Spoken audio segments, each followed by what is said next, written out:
Hello, everybody. Welcome to Understanding and Authorizing Sensory Equipment. We will take just 1 minute to let more folks settle in, and then we'll get started. Feel free to grab something to drink, take a stretch, and then we'll get going.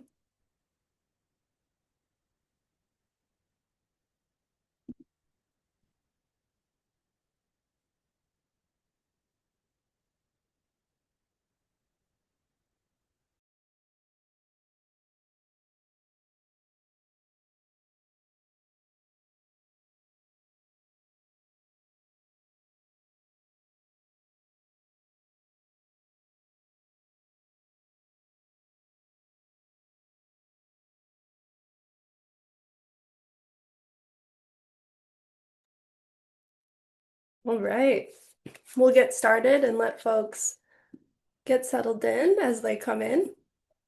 Welcome to Understanding and Authorizing Sensory Equipment. My name is Kiri Tram. I'm one of the board members of Minnesota NEAT. We're so excited to have you here today. This is a huge passion of all of ours, so we're excited you're here and excited to answer your questions.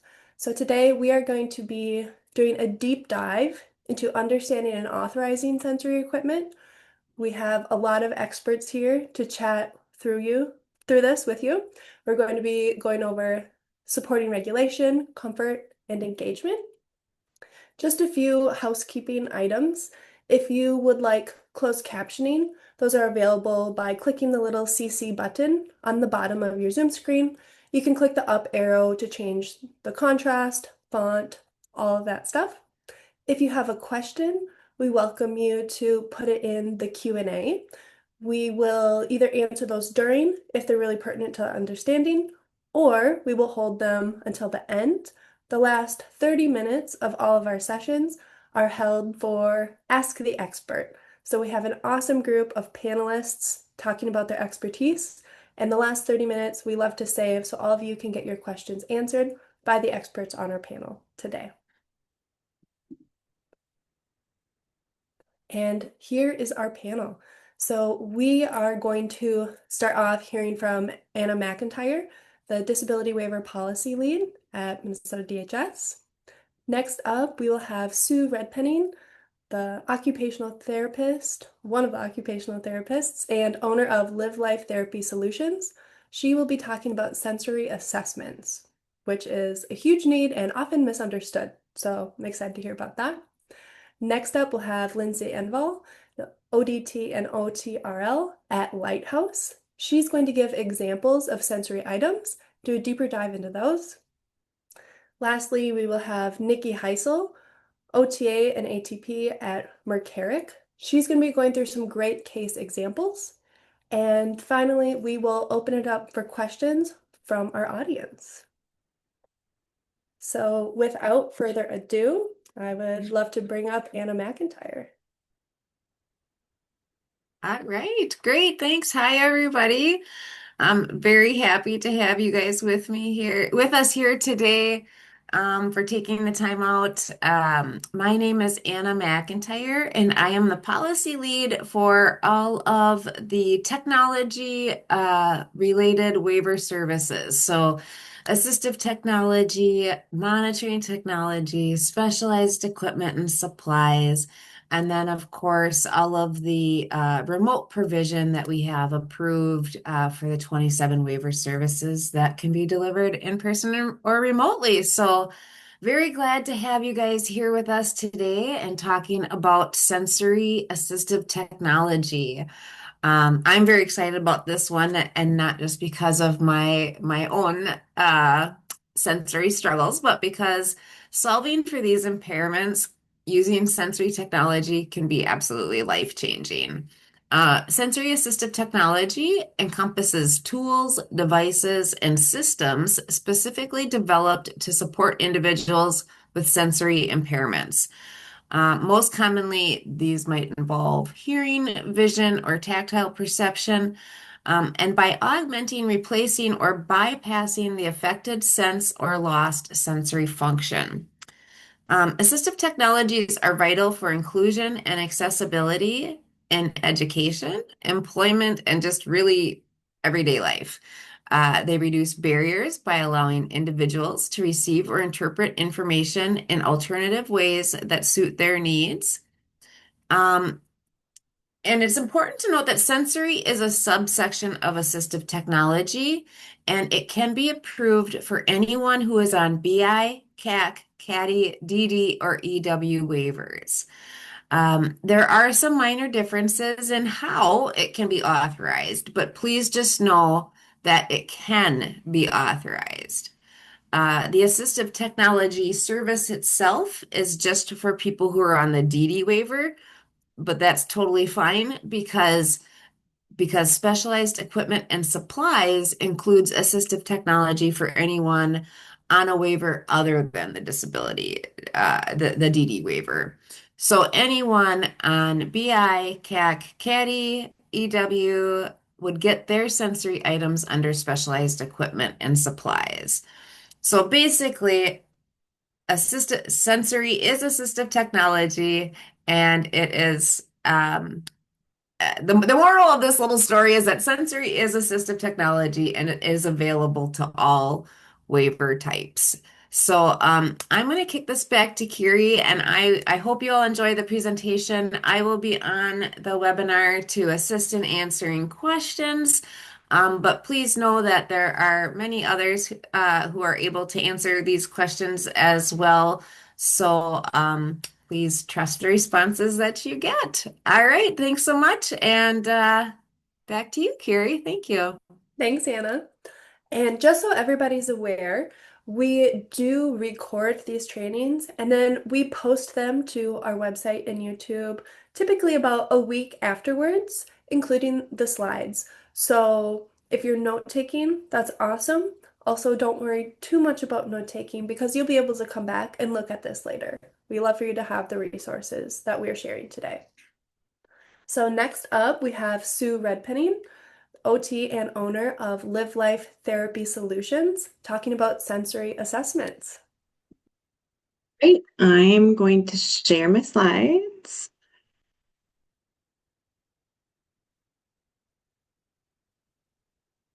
All right, so I'm going to talk about the importance of having a sensory assessment. So kids and adults have sensory needs. I just want to make sure that everyone's aware of that. A lot of people think when we talk about sensory and sensory solutions, we're talking about only children, but it's through the lifespan. So somebody that has sensory needs, those needs might change as the person grows and develops, but oftentimes we all have them. They stay with us for life and they might change, and the solutions that the person uses may change too. So Live Life Therapy Solutions, just so you guys know, is an assessment and AT company. But when I'm talking today, I'm talking about an occupational therapist's role in sensory overall. So you'll run into occupational therapists in hospitals, clinics. You'll see occupational therapists in school settings, home health, outpatient, and you'll also see them in assistive technology practice, like we are all doing that are presenting today. It doesn't need to be the assistive technology professional OT that does the assessment, but an assessment is very important in planning, helping to know what regulates the person, and helping to understand that person's body better. And I'm going to go over like what those assessment tools can look like. Some of them are more extensive than others, and some of them are like quick questionnaires that get asked but are very thorough for the people around the person and the person themselves if they can answer it. And then sometimes after an assessment, if the occupational therapist isn't sure about some of the assessment results, we'll do some regular testing of those, like trying some of the solutions and tools to make sure they really are calming, that they really are regulatory to the person, or getting their energy out, or focusing, or the specifics we're looking at. And then we start recommending solutions, or an assistive technology professional recommends solutions. Occupational therapists are the ones that are the most trained to do and look at sensory assessments. We do team with other professionals, obviously, because people have mental health components and people have, PT and speech things going on, and other systems in their body might have low vision, might have hearing loss. So we're going to team, but we're usually the ones that take the role in the sensory assessment protocols because our developmental training and our school knowledge in college really leads us to have the tools to do those assessments.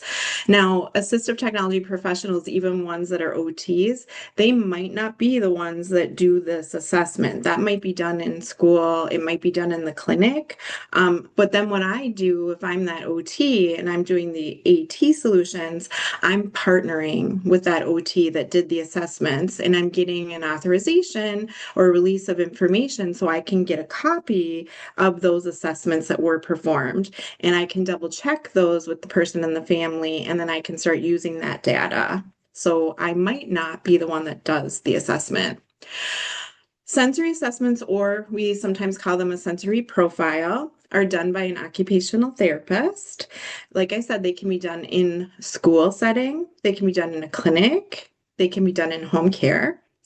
The sensory assessment profile involves questions and sometimes activities of the person, caregivers, family.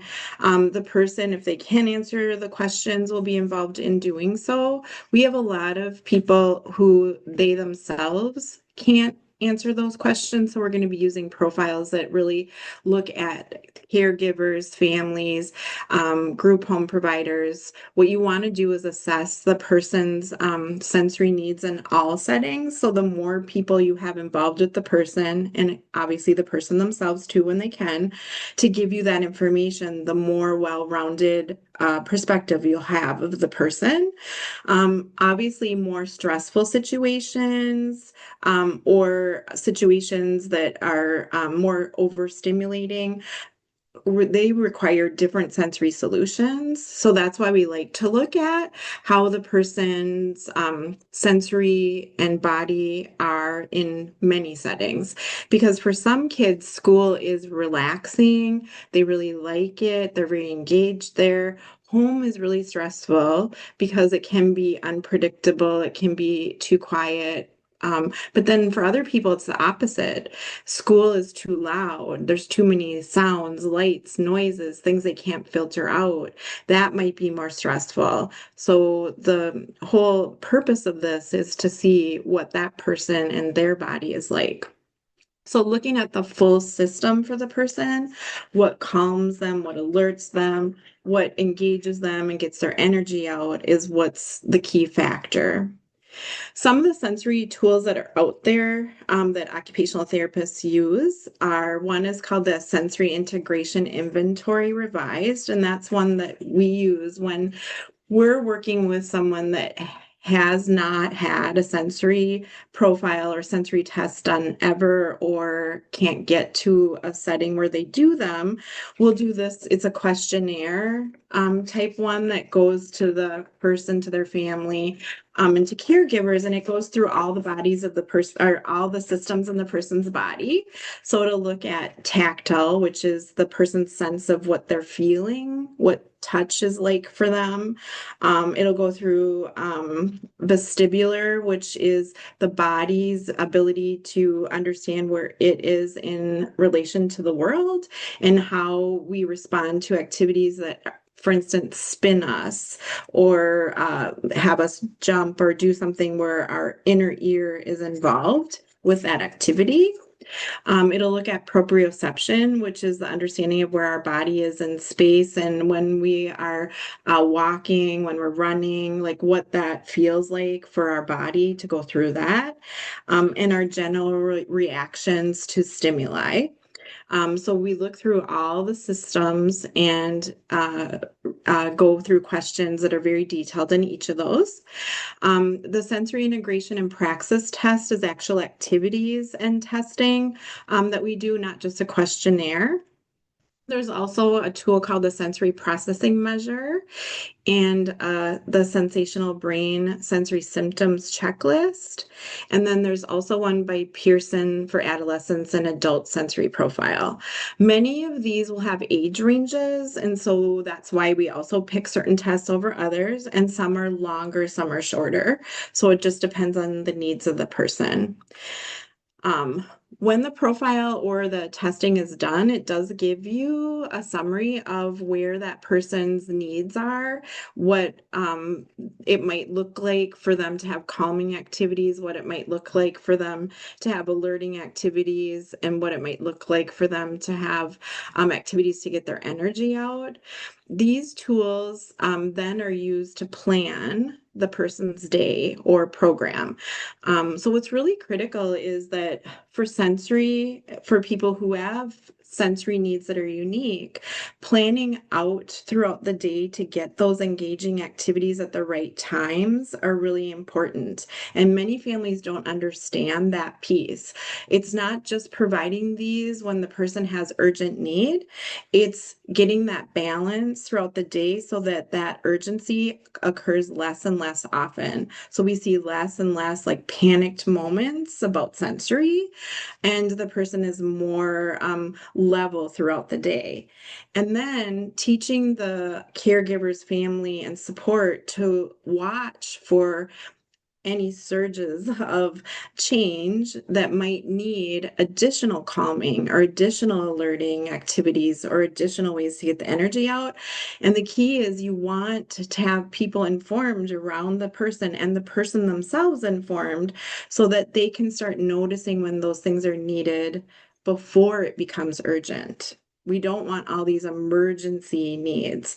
And if we do a sensory profile and a program and planning and watching for the things that need more, then we can keep people from having those urgent, panicked moments, which are really stressful for them and for everyone around them.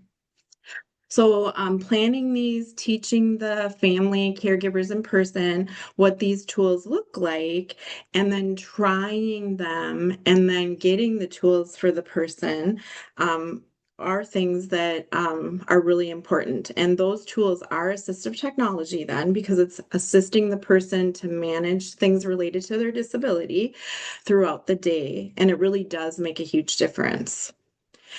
These are some resources that I give to the person, the family, and their caregivers. Harkala's is a website that has really good courses for people that want to understand better sensory systems and how to plan these activities and programs to help the person. And it helps families a lot to take some of these beginning courses and caregivers and the person too to understand better why their body is doing this, why these are important, and how that helps the person stay regulated. The OT toolbox, Fun and Function, School Specialty, and Southpaw are all places we get assistive technology tools.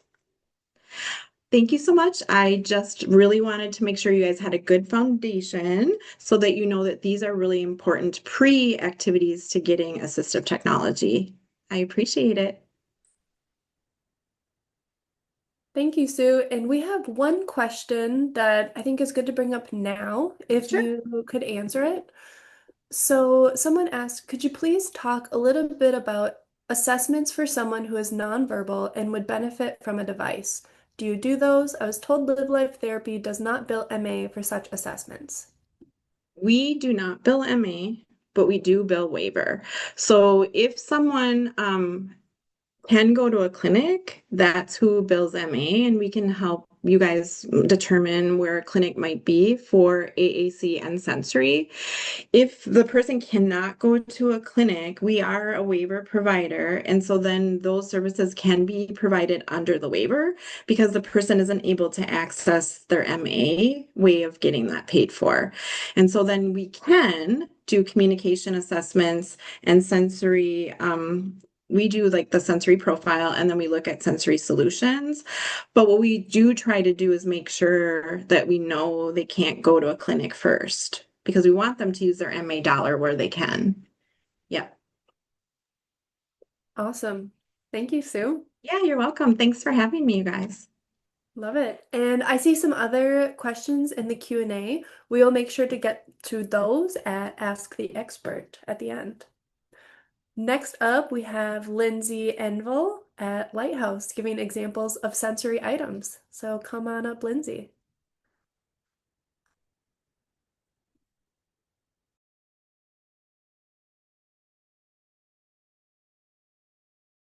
Oh, there we go. Hi, everyone. Thanks for coming.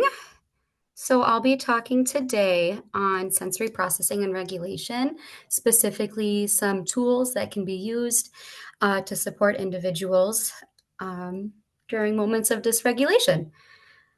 So, what do we mean by sensory? I'm just going to jump in quick with a little intro. So, our sensory systems, there are some of the kind of very well-known ones that people enjoy talking about. We have our taste, smell, vision, hearing, and touch. However, there's three that are frequently less known, less talked about. Our proprioceptive system. So this system is our sense of body awareness. It kind of provides we learn about it through our muscle joints, our muscles when they flex. We have our vestibular system, which is our sense of balance, and then our interoceptive system, which is our internal sense, or our ability to tell if we need to use the bathroom, if we're hungry, things like that. I like to talk about our sensory system in a way of like talking about cups. So these are very individual per each person. So if I'm going to talk about me and my sensory systems, I know that I have a small cup, a very low tolerance for auditory input. So what that might look like is that cup may fill up with input during the day more quickly than someone that might have a greater tolerance for that input, a larger cup. I might get dysregulated more quickly with increased auditory input throughout the day versus somebody that has a large cup. They might be under responsive to this input. So they might need a lot of it in order to attend to it. They might be seeking this input as they know it's harder for them to access that. So if we're thinking about all of those sensory systems in relation to this, sometimes it can help a person or a caregiver be able to understand a little bit more about how an individual processes input in their space. This tied with, this is more of a treatment tool or kind of from an OT by background like myself. I like to think about it this way. However, in regards to testing, also very important, much like Sue was talking about, to get a really good picture of the sensory input and an individual's ability to process. This image, I just really appreciate. I think it would be one to review later if people have questions or comments. This is how I like to describe to families how someone might be processing input in their space and how, kind of referring to the cup analogy, how if we hit that top of that roller coaster there, that might be where that cup is overflowing. So at the bottom of the image, if you're able to see, there's arrows pointing up. So inserting a sensory strategy here when possible to avoid or lessen a full meltdown. So if I'm going to be talking about myself, let's say I'm going to the grocery store and I'm starting kind of at the bottom of this little wave here. Let's say it's hard for me to find my things. It's too visually distracting for me in the grocery store. All of a sudden, someone comes on in the intercom and the intercom makes this really high-pitched squeaky sound and it startles me. And then I am continuingly to struggle to find my can of beans or whatever I'm looking for. I might hit the top of this coaster and all of a sudden feel really dysregulated. I might feel panicked. I might feel shut down. And so, through use of sensory strategies, I might be able to manage engaging in this space and doing the things I want to do in a more regulated way, such as using a fidget or by wearing special items that help me process my space easier, such as maybe I'm going to wear earplugs in the grocery store, things like that. So again, another visual. I'm a big visual person, so I think that this can sometimes be supportive. What can dysregulation look like? This is a big, long list. It is not all inclusive. However, I just kind of wanted to show the range of what dysregulation can look like. It can be from unresponsiveness, kind of inability to use speech, all the way kind of showing more physical responses, head banging, biting, taking off clothing, very individual specific. So being able to kind of identify some of these, it's if you're a caregiver, a lot of it is really knowing your person and really being able to communicate with them as well as observing them and how they respond. Application of some of these tools. So I'm going to go through this kind of quick because I don't want to go over time. However, what I am doing here is talking about a couple different situations where people might be struggling in regards to their regulation, and then follow up with some possible supportive tools that are available.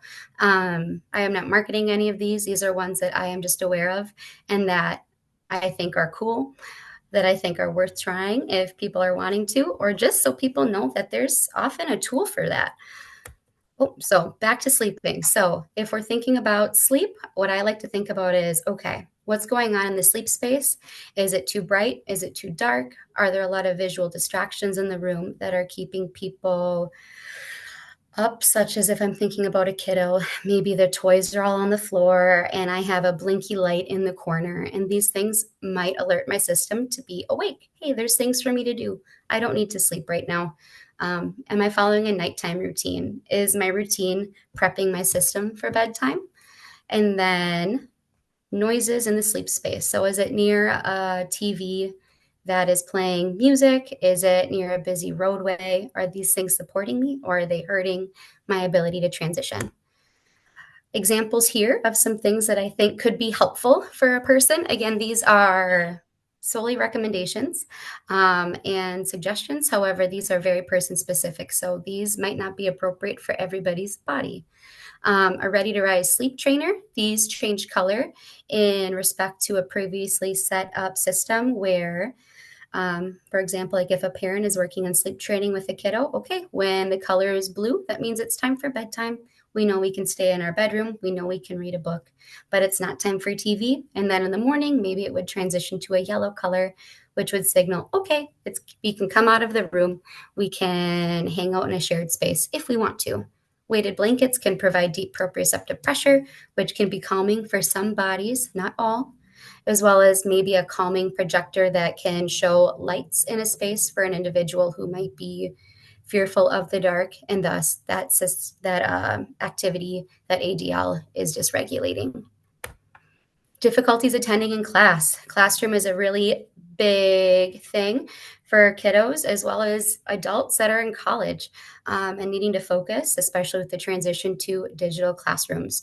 If we are in a classroom space, I'm curious about the noises in the space, visual distractions such as posters, people walking in the hallway, that busyness.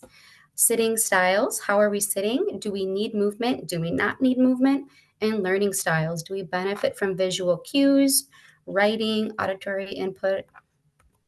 Some things that might help in a classroom. This is more pediatric focused, but thinking about chewies, are we seeking oral proprioceptive pressure in our mouth? Sometimes this can be a way to redirect from clothing, as sometimes if we're chewing on clothing, it can become wet, thus more dysregulating.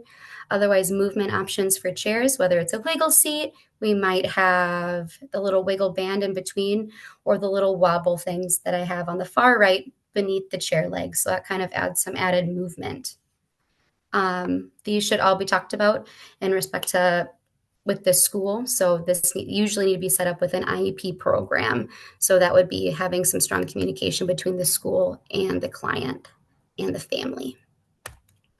Loud spaces. So I talked about this a little bit before, but we can't always control the sound in a space, but we can try to control maybe a little bit about the things that we can bring with us to a space to help us still engage in that setting. So if we're thinking about the mall, if we're thinking about a concert and my friends are going, but this is difficult for me, thinking about, have we already listened to our body cues? Are we showing up already thirsty and hungry and our body is already stressed?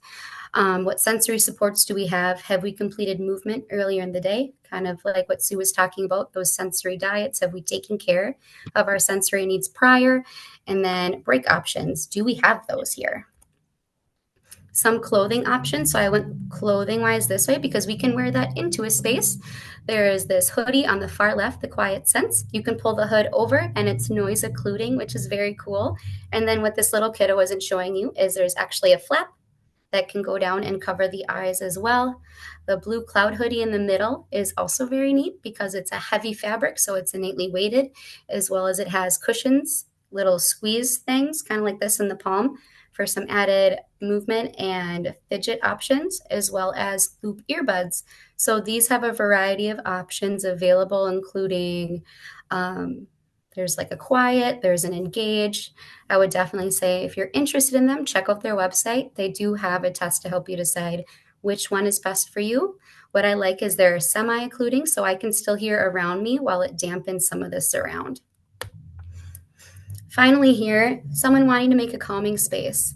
I like to think about all the sensory systems when I'm trying to help someone make one of these, as well as what's the purpose of this space.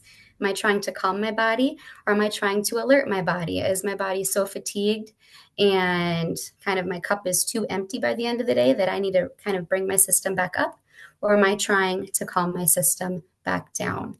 And what sensory tools are most supportive for me? I'm going to want to make sure those are in my space. However, they don't need to be big, crazy, and expensive. A sensory space is what you make it, and oftentimes there are things around your house that can be supportive for you in that. So, what you'll see here are a couple that I thought were just quite adorable. They have soft spaces to sit. It looks like they're away from busier settings, and there's supportive tools already present in this space using visual input, tactile input. I would be surprised if there wasn't something to listen to in this space with some calming sounds. However, it can also be something that's less. We can use a small tent with something cushy on the inside. We can have a blanket in there, and we can have um, coloring books. We can have our headphones that block out sound. Our goal with sensory spaces is to help our body regulate so we can return to whatever task we were doing prior, working on taking purposeful breaks to help our system be able to regulate so we can continue to engage. One size doesn't fit all. So just because a sensory tool worked for someone else doesn't mean it's going to work for you. That would be so cool if it was. Each sensory system and each person is different. And so it's important to be able to find the right tool to support you in your space. It's also important to note sometimes sensory systems flex in regards to the weather and the season changes too. Sometimes in the summertime, a tool might work better. However, when it gets cold and it's more wintry season, especially for us in Minnesota, those tools might need to change. Thank you very, very much, everybody. That's what I have here today. Thank you very much, Lindsay. And I think there'll be some questions for you in the Q&A at the end. Perfect. But next up, Nikki Heisel from Mercaric is going to talk about some case examples. So come on up, Nikki. Hello, can everyone hear me? Awesome. I'm going to share my screen.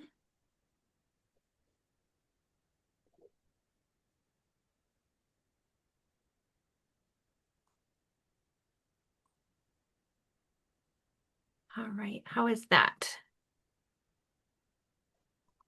Looking great. I don't see. Oh, there we go. There you go. Looks All great. right. Hello, everyone. Those were some awesome presentations. I learned something as well. I always do. My name is Nikki, and I am a certified occupational therapy assistant and an assistive technology professional. I've been working in the assistive technology field for about 10 years. I currently work for Mercaric, and we receive referrals for assistive technology, and sometimes those assessments involve sensory equipment.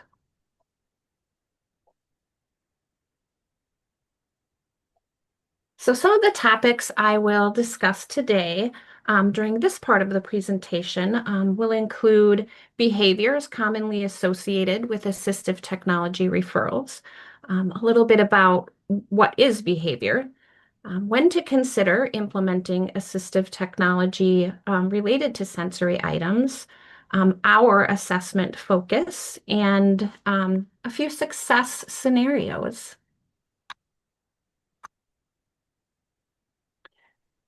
Some of the common reasons that we at Mercaric receive referrals for assistive technology include high energy, crashing into things, exhibiting strong emotions, shutting down, lack of focus, self-harm or harming others, destruction of property, and I think the most common referral would be for elopement.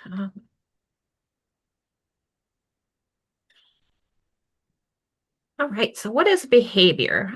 We've talked a lot about behavior, but sometimes when we receive referrals, they're focused on behavior. There isn't any indicator that an individual is currently using sensory items. And sometimes we just need a place to start, right? So sending a referral for behaviorally related issues are focused on skills deficits. So sometimes that's an inability to regulate emotions, problem solve, or be flexible. And sometimes that behavior is related to unmet needs, and that could be related to physical, social, and emotional well-being. Implementing sensory-related items to help regulate behavior can prevent safety-related issues when used proactively or in the moment. Right. So when could you consider a referral for sensory items to Mercaric? A lot of times, as Sue mentioned, an individual has never been assessed. Their sensory system has never been looked at in detail, right? So when we receive referrals, sometimes that's the case. Somebody has never been assessed for sensory items or their sensory needs. But a lot of times they are. A lot of times we receive referrals and we're having conversations with caregivers and parents, and they are communicating that, they see an OT, an outpatient, they see an OT at school. So we're able to have an in-detail conversation about the items that they're using. So some examples of that would be when they're already using or benefiting from sensory items, and the caregiver themselves and the individual have observed ongoing positive results, right? So we can have an ongoing conversation about that. So an example would be when a client exhibits calm behavior after using a body sock, and they may benefit from similar items that provide that same proprioceptive feedback. Another example would be sensory items are used at school at the recommendation of a school-based occupational therapist. An example of that might be when a client benefits from a wiggle seat to increase focus. Another example would be when a client attends outpatient occupational therapy and benefits from items in the clinic. We sometimes receive referrals from case managers who, say, my client is receiving occupational therapy in an outpatient setting, and their occupational therapist is recommending specific items. And we're able to address that need. So let's say they use a swing, and they're really receiving regulating benefits from that swing.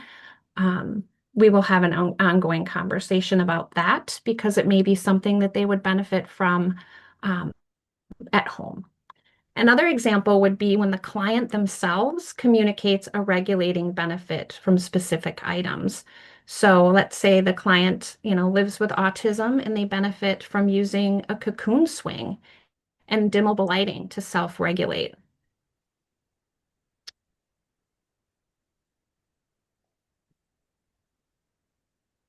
When we do assessments at Mercaric, we are assessing for all types of assistive technology. Even if our referral comes in and it just wants us to assess for safety, maybe an individual is eloping from their home when they're feeling dysregulated. But when we get those assessments or we get those referrals for assessments, we are doing a full assessment, right? So we're asking questions about the daily challenges, specific to, doing the things that they have to do every day, and building their quality of life. So that could mean difficulty with transitions and daily tasks. We ask questions about, does the client struggle with transitions or completing daily routine tasks, leading to previously mentioned behaviors? Do they have difficulty with focus and regulation? Does the client have challenges focusing or remaining present and regulated during specific daily tasks and in specific environments? And do they have sensitivity to sensory input? It's not our job at Mercaric to say, this is a profile of an individual's sensory system, but we can ask questions so that we can move forward in the process, whether that be sending them for a specific sensory assessment or building on what they already have. So do they experience heightened sensitivity to light, noise, touch, or movement leading to previously mentioned behaviors?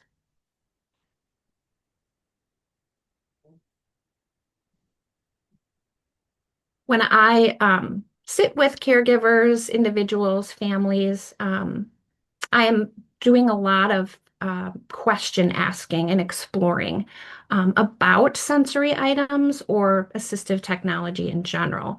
We ask a lot of questions about what items are currently being used, how and when possible sensory items are benefiting the client now, items that replace current or previously used devices. Sometimes we run into situations where an item is outdated. Maybe there's an updated version that would benefit the client better. Maybe they've outgrown it physically, or the item has broke. Items that can be implemented in specific situations related to safety. An example of this might be if an individual is eloping to a tree house outside or a specific space, or maybe that space is never really known, right? So they're missing. Can we implement a safe space that sort of mimics the space that they're seeking, right? So we might say, maybe we should dig a little bit deeper into this. Maybe they need to see an OT, or maybe they have ideas for where to move forward with that. And it isn't really related to sensory itself, but it's something worth exploring. So items that build upon what is already successfully being used. So if they're seeing an occupational therapist and they have been using items that they're benefiting from, can we explore adding on to what is already in place? Sue mentioned the ways that she provides parent and caregiver sort of training and providing resources. After we review our assessment with a case manager, we order items, we take them to the individual's home, we review them, set them up, and at that time, if we are recommending sensory items, we educate the family on how to use those, discuss scheduling sensory activities, utilizing items regularly and at specific times of the day. An example would be utilizing a swing, dimmable lighting, calming music before bedtime, and preventing sensory overload. Yeah. The other ladies did a wonderful job of kind of talking about what that means, right? Like we want to prevent the sensory system from taking in too much so that we're not dysregulated. So an example of that would be using noise canceling headphones in a busy or loud area.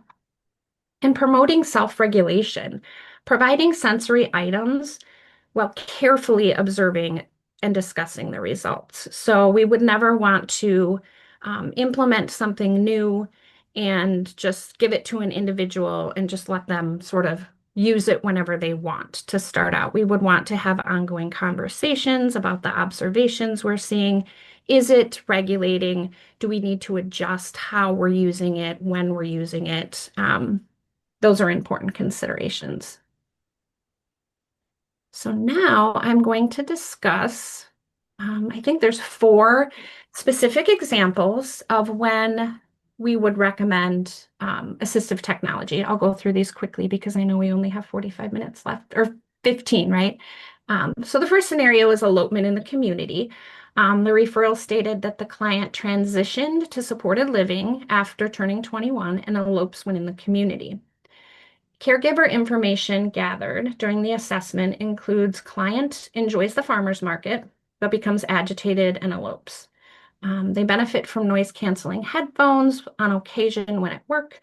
The client communicates that they benefit from breathing exercises when feeling overwhelmed. And the client communicates that they benefit from simple fidget items and provides specific examples of those. So the recommendations could be implementing noise canceling headphones, a portable breathing orb to take within the community so that they could independently regulate their system, and then small fidget items. The next scenario involves physical safety. An example would be a child frequently injures themselves and others. The caregiver states that they are jumping on, over, and off of furniture, sometimes resulting in injury. The child pushes against their chair at the table and recently tipped over backwards. The child knocks over siblings, causing injury. And the child frequently seeks squeezes, hugs, and benefits from compression clothing suggested by an outpatient occupational therapist.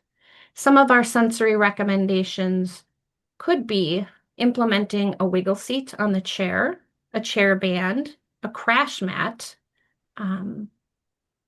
a body sock, and a compression sheet. The next scenario involves destruction of property. Sometimes we receive referrals for things like just assessing activities of daily living. And while we're having that conversation, we're getting some information from a caregiver that indicates that, there's something else going on, right? So the parent might say the client has difficulty with transitions and completing their morning routine, and they're often late for the bus.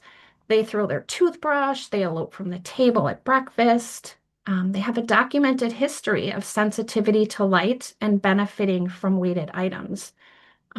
They use adjustable lighting in their bedroom and a weighted lap pad at school.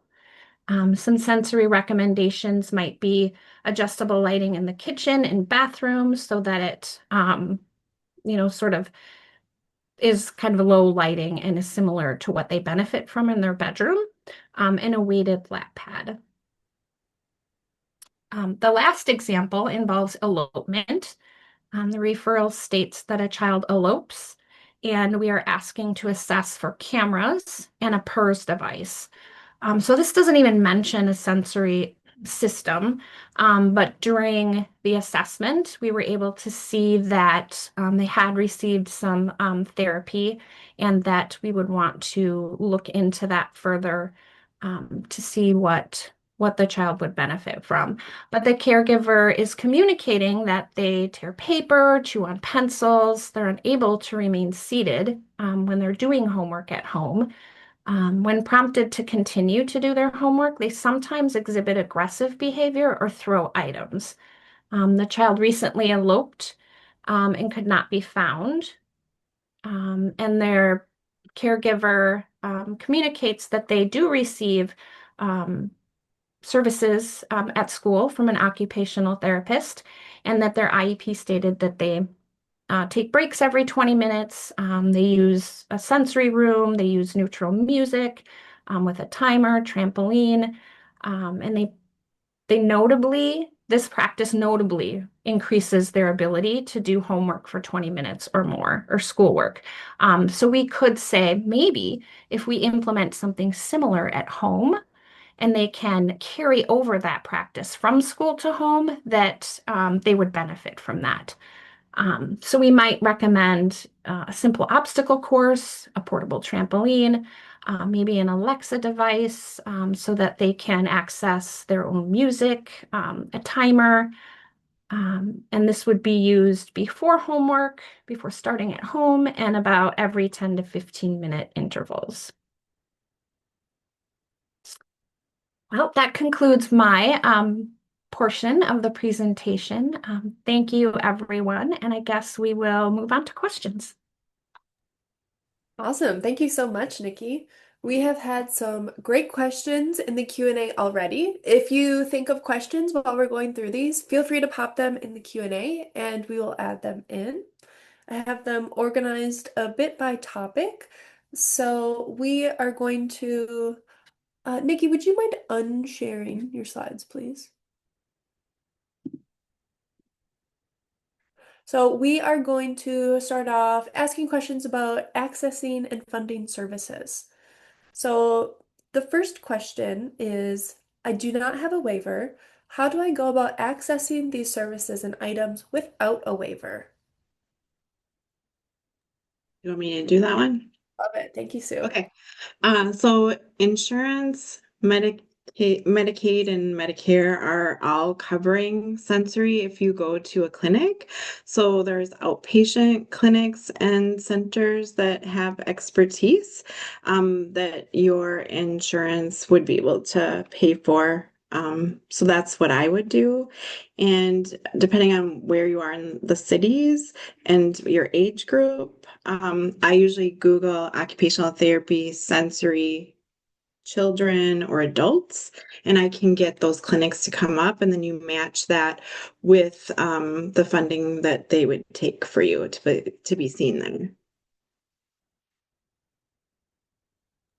Awesome. Thank you, Sue.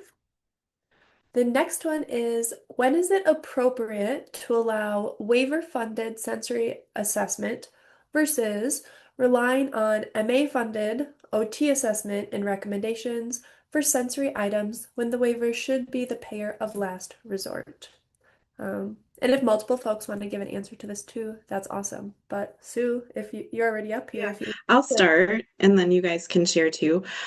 So there there are people who cannot get to a clinic, and clinics outpatient is where it's funded through MA and insurance to be seen by an occupational therapist.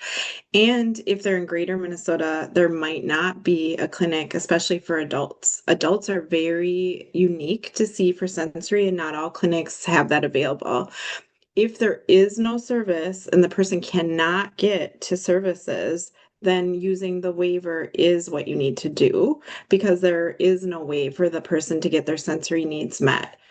But I usually do try to double check and just make sure there is no option first and that the person can't get there. So that would be my answer, and I'll let you guys answer in more detail too.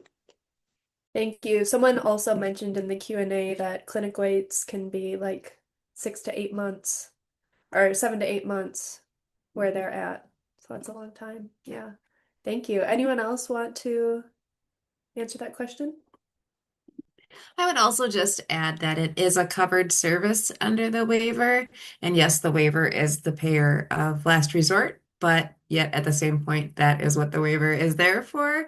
So, I don't think that people need to go to, the ends of the earth trying to find the services provided outside of the waiver. So just wanted to add that in too. Awesome. Thank you both.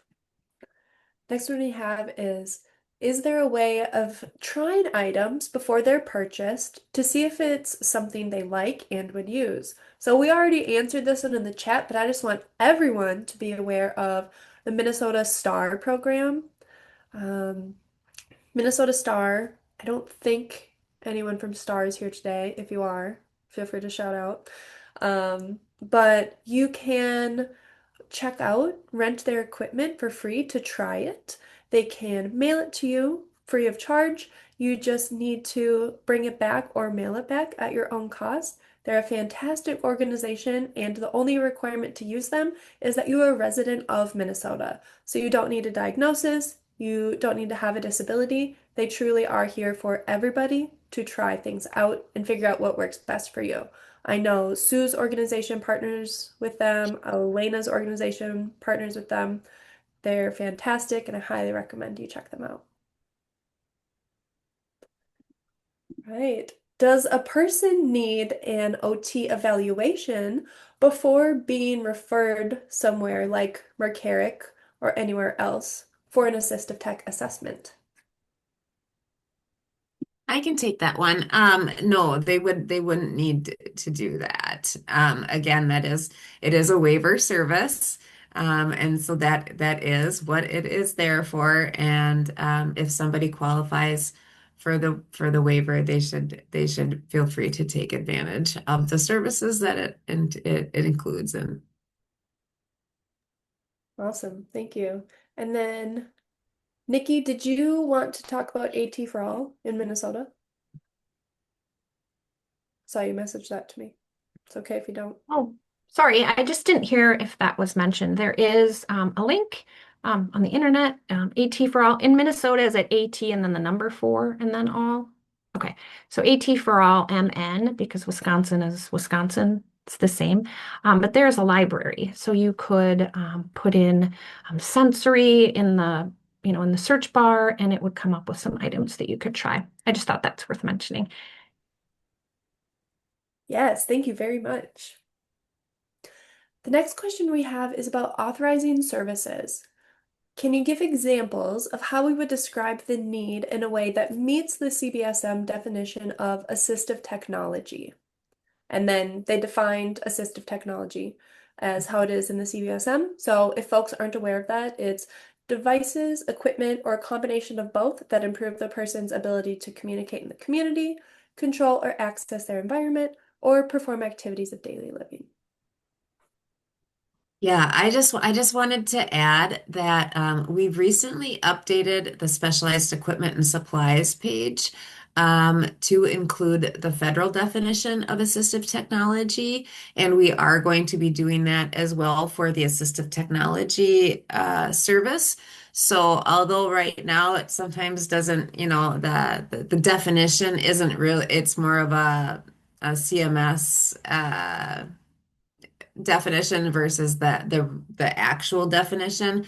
But if you, I mean, the criteria is kept quite open intentionally, and that is so that it's so that it can be more inclusive of people's needs.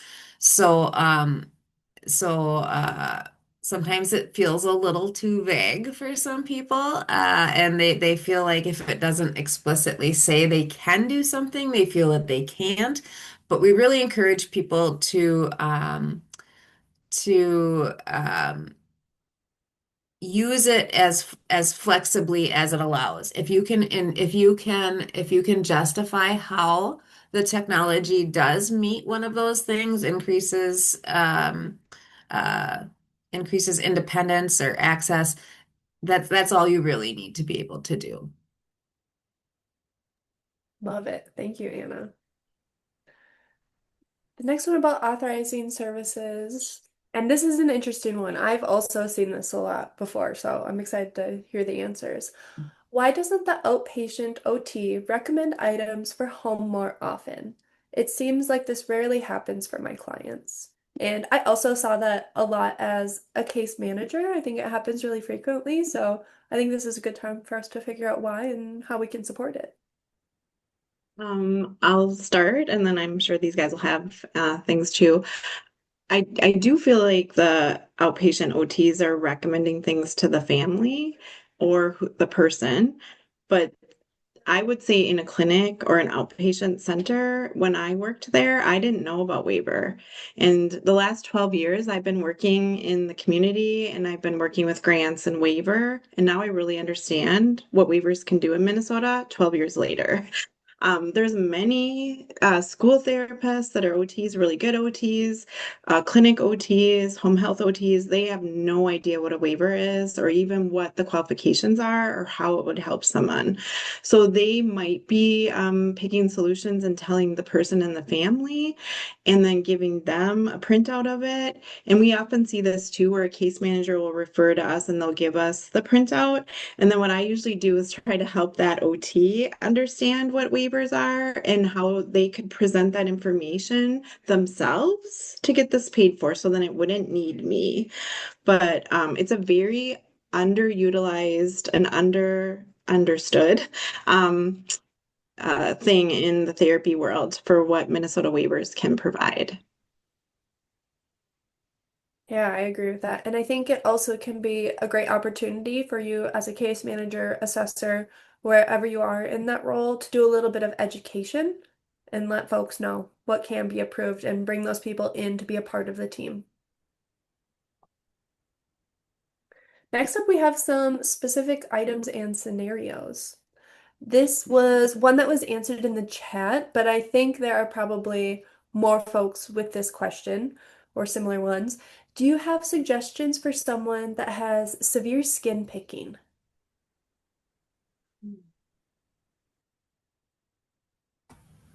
Hi, I did the first answer on that guy. So I had, well, first and foremost, I think it's really important to know the client before making recommendations and diving into suggestions, as not all tools are supportive for everybody's body. However, things that I know that are available. There's little picky pads, so it almost looks like putty. It's probably about the size of a hockey puck.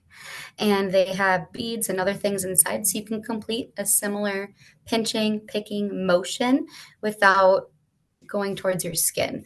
And so when I will typically recommend other sensory tools is if our sensory outlet is hurting ourselves or others, such as like if we are biting, right? We can chew on things, we can chew on our fingernails, but if it's flu season, I might try to say, let's find a different way for you to be able to chew without risking yourself getting sick during flu season. Or, for example, skin picking, right? There's a risk for infection on our hands if we are picking our hands and things like that. And plus, it's painful. So, finding that just right tool, but it's really working with the client specifically for that. Awesome. Thank you, Lindsay. And I'm going to keep you up here for a minute. Other OTs, feel free to hop in on this. What sensory items could you share for thinking about when it comes to shredding strings on clothing, creating holes, that kind of stuff?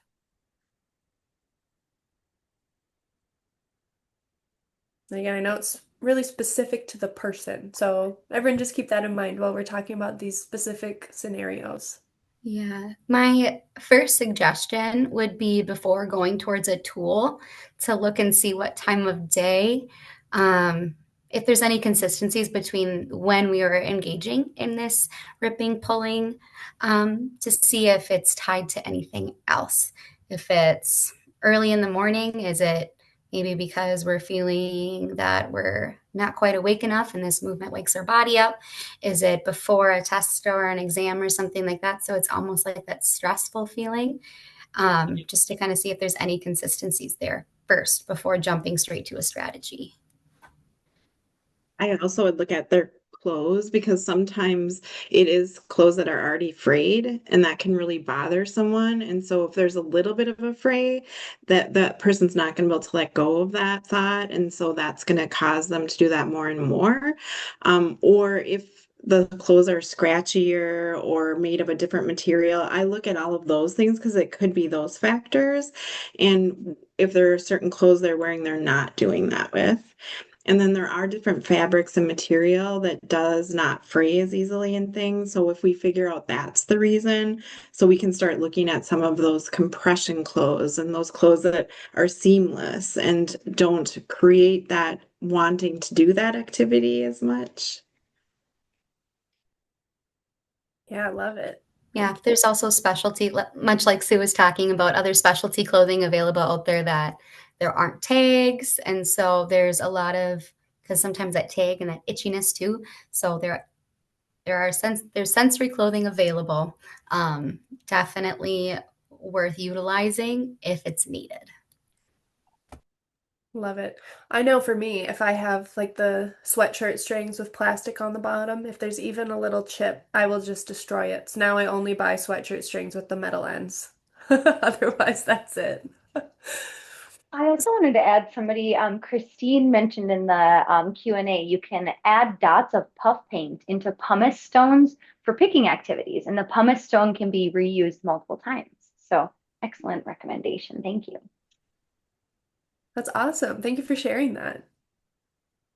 We do have a few very specific examples, and I think we don't necessarily need to get into the specific examples because they're super specific, and I think these folks would both really benefit from working one-on-one with an OT and having that sensory eval.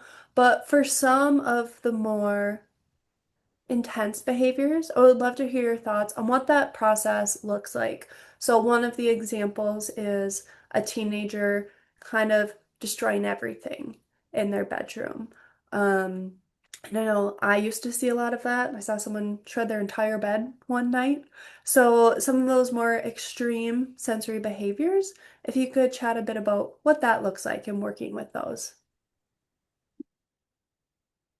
We try to do first is think of safety. So we might not be able to understand the whole person's reason for doing this right away, but we're going to want to try to help the room be as safe as possible.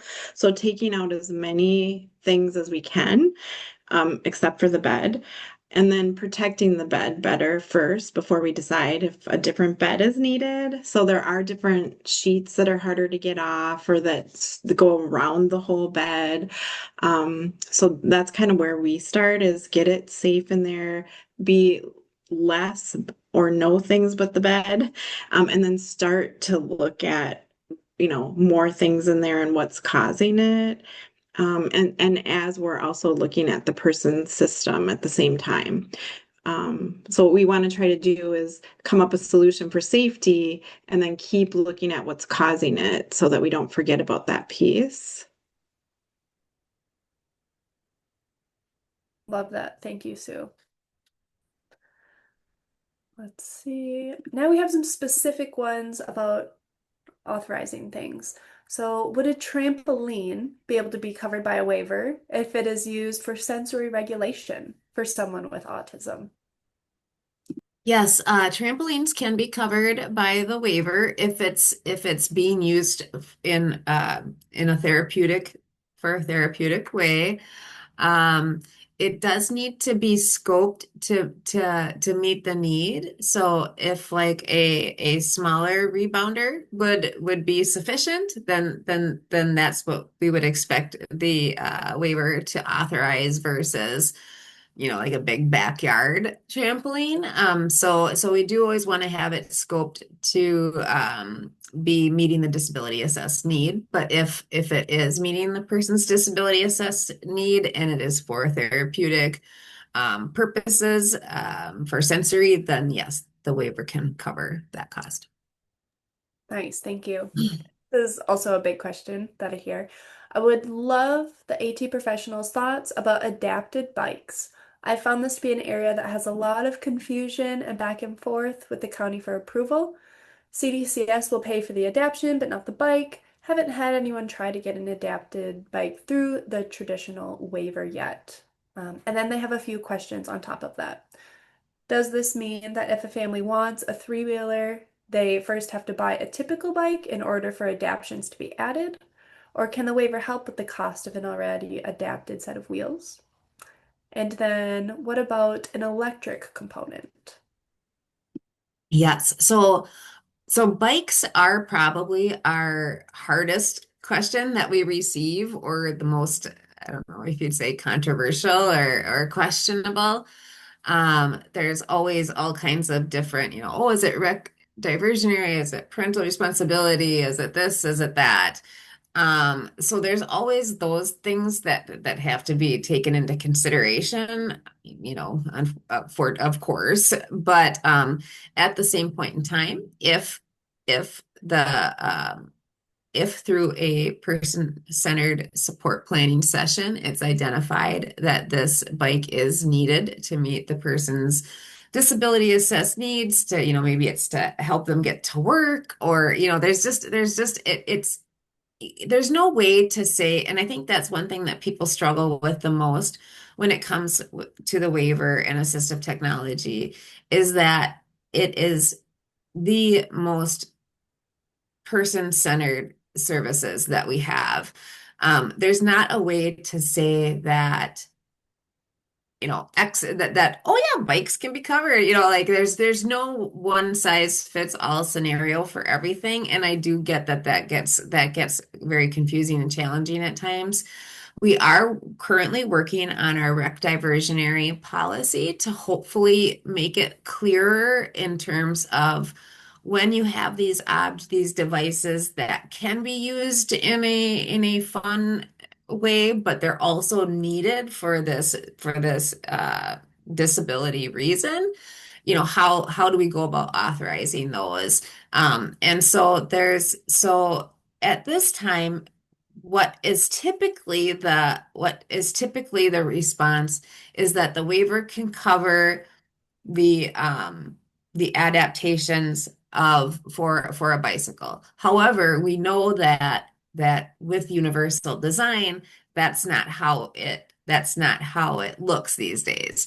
It used 10 plus years ago, it used to be purchasing the more traditional bicycle and then having it adapted to meet the person's needs. But we now know that with universal design, that's just not exactly how things work anymore. So we are in the process of doing a deep dive into our rec diversionary policy within Disability Services Division, and hopefully we'll be able to put out some clearer guidance around bicycles in particular, because those are the ones that seem to challenge everyone the most. So.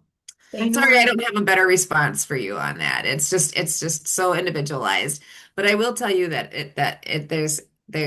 isn't anything saying that they can't be covered. Like end of story. There's no, it's very individualized. What I was going to say is our OTs and PTs have worked to do an assessment and do bike trials through like Reliable Medical and things like that. And we have gotten adapted bikes paid for fully.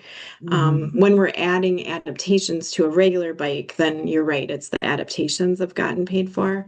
And I do feel like our reports and the data that we're giving and the trials are helping that to happen. Yes, that's a great point. I think the more that you can, a lot of it is just how you can support the rationale for why it's needed. The more you can support that, the more the easier it is going to be to get that authorized. Great point, Sue. Anna, we had a question about what if someone's adapted bike gets stolen? Can you talk a bit about that? So the CDCS waiver covered it, but it was stolen. What happens then? Oh, are you asking if I wonder if they're asking is there like a limit on how many, like on how soon, if there's any like time frames of like, okay, you can only get a bike authorized X number of years, or you have to wait. There's nothing like Oh, that. whole question here. Tying Oh, on to my last question about bikes, the waiver will pay for repair, maintenance for waiver-funded equipment already in someone's home and for replacement of stolen items if there's a police report. Does this extend to adapted bikes? Someone has a client whose adapted bike was stolen, but they can't get a replacement with their CDCS plan. I I I wouldn't see why that couldn't be replaced with a police report. I mean, if they can show that it has been stolen, I don't see any reason. There's no rules around you can only authorize so many within a certain period of time or anything like that. So yeah, I don't think that there's nothing preventing that from being reauthorized as far as I know.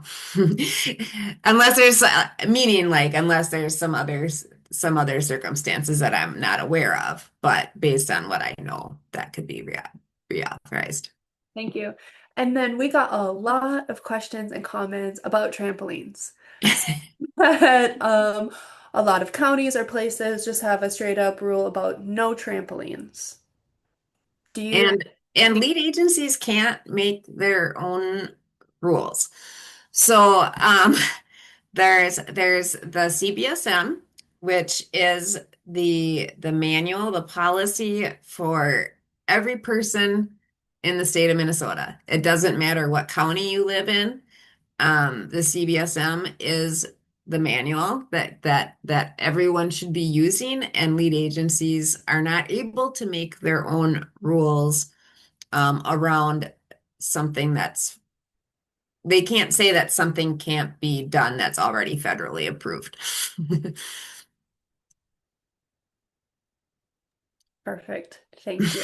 I'm sorry. I don't know how, I love I'm it. not feeling very well today either, so I'm struggling a little bit here, but yeah, but I mean, really, lead agencies cannot make their own rules. We hear this happens all the time, and people are like, "Oh yeah, well, my county says I have to wait 3 years, or all of these different things," and we are constantly stating that is not the policy. The policy is what is in the CDSM. So there we go. I actually jumped in to add to that just because, as Anna mentioned, we've been going around, we've been training lead agencies, and this is actually one of the areas that we make sure to highlight. It actually officially was passed in legislation last year. Like, so this is a law that the lead agencies aren't able to do that. If you're curious, actually, somebody asked a question about that legislation or very early on in the webinar, so you can see the language from that as well, just for reference. But if you're leading in the lead agency, if you're one of the supervisors, you want to reach out to me or Anna and have more of an in-depth conversation around that, please do so. We very much so understand that a lot of these rules were put in place to try to make things easier for answering questions that can become really complex, right? Especially when it comes around something that looks so fun in nature, right? But unfortunately, because there are so much and so much evidence is pointing to how these things that are fun in nature can also have such a strong sensory impact for people, and can therefore mean, if you think about what Lindsay was saying in her presentation about dysregulation, how much that can downstream impact somebody, where now we're getting into circumstances where we're saying somebody's highly behavioral or writing off somebody's responses because of their reactions when they become dysregulated. Looking at and considering these additional items that will meet somebody's sensory needs is absolutely crucial for their health and, in many circumstances, their safety as well.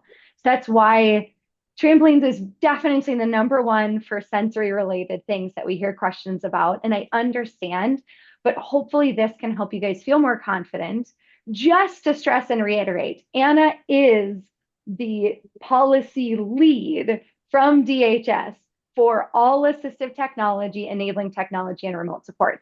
So in case you weren't sure if you're hearing from the most appropriate person on this call, you absolutely are. She wrote the policy, so she is the leading expert, and her guidance is the purest form of guidance you will find regarding these services. So thank you. Love that. Thank you so much. Now we have some that came up not related to this topic. Thank you, Anna, for letting me put you on the spot and answer all the questions. This one you might want to answer too. It's up to you. But feel free to choose who'd like to answer this. Would cameras and sensors be covered under an AT assessment, or would that be an EAA assessment? Oh, well, it just depends on who's doing the assessment, really, because it's something that it's something that could be considered, part of a home modification or assistive technology. There's frequently times where someone might go out to a home to do an assistive technology assessment and run into some environmental accessibility adaptation changes that could be made, and vice versa. We also have right now we just have people on the DD waiver who are able to get assistive technology assessments under the assistive technology service. So people who are on BI, CAC, and CADDY often get their assistive technology assessments through the EAA assessment code or specialist services. It just depends on the provider who's providing the assessment. There are frequently times when it can be a little challenging to determine, is this a home modification or is it assistive technology? Um, just use your best judgment. It there's not going to be an issue for authorizing it under the other under if it was kind of more in line with EAA and you authorized it under assistive technology, nothing's going to happen. But what you want to pay attention to is that there are EAA limits and there are specialized equipment and supply limits. And so oftentimes it kind of comes down to a little bit more about being strategic in determining which service would be the best to use based on that person's current and future needs. Awesome. I don't know if that answers that or not. I know. Yeah, that was great. Okay. We have two questions for the OTs here. First of all, do you need a referral to get a sensory OT evaluation, or can I just call and request one? You do need a referral, and for the clinic where they take insurance, they often want a doctor's order to come in with that referral. Some clinics will let the referral come in and they'll get the doctor's order after, but many will wait till they get them both together. And then for assistive technology services like all of ours, a referral does need to be made to the agency that you want to be seen with. Thank you. And then this is a specific situation, but I think it touches on situations that likely a lot of case managers have experienced.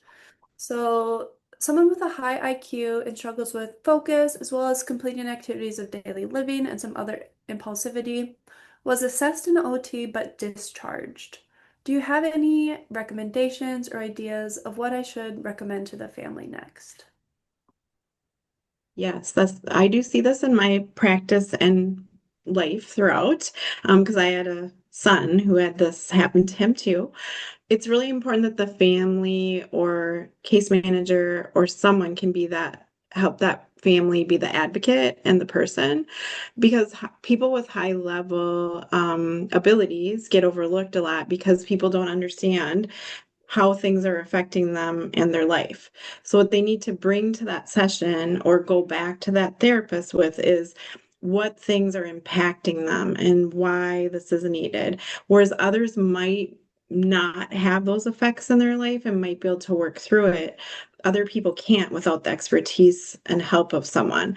So, for instance, like when I was working in rehab, I could see somebody that I wasn't aware of these challenges in a quiet setting and they did great. And I was like, oh, good, you're fine. You can go home, you'll be fine. And they'd get back to work or they'd go in the community and they couldn't handle it. What I needed to do then, once I was aware that that's where the problems were occurring, is I worked with them in a busy, noisy clinic. I didn't limit the distractions, I made more of them.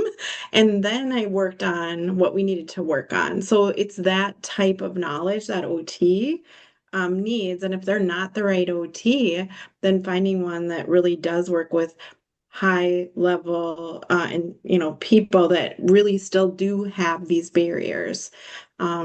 And so I know, like, for even my son at home, he was really functioning except for school, hallway, locker room, things where they had to share and there was a lot of noise. We came up with a lot of adaptations that he learned to manage through. And so it's that awareness of what those pieces are that OT needs. Nice. Thank you, Sue. And I have one more I question. I think it's also just to also chime in. Prior to working at the lighthouse, I was practicing an outpatient pediatrics. And so, where my brain goes to with this, and just for general knowledge, a lot of practice settings are transitioning to what they call episodic care.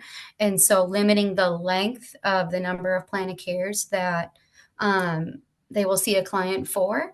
So, I would say the discharge may have been made based on that. I am not part of, I don't know the clinic, I don't know their protocols. However, for the couple that I've worked with, this has been a push. And so, um, if this is the case, I would say just letting the therapist know, hey, I know we're being encouraged to go on a break.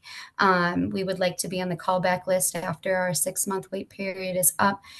Or, and then when you're able to get back in, really dictating the things that you are noticing, the barriers that you are seeing, the things that you've tried that have been provided via home programming, and then what did and what didn't work to maybe help streamline and really condense, like, this is really what we're working towards.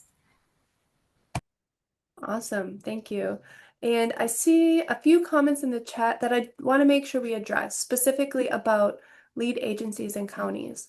So we by no means are saying that things not being authorized and that kind of stuff are to be blamed on lead agencies and the counties.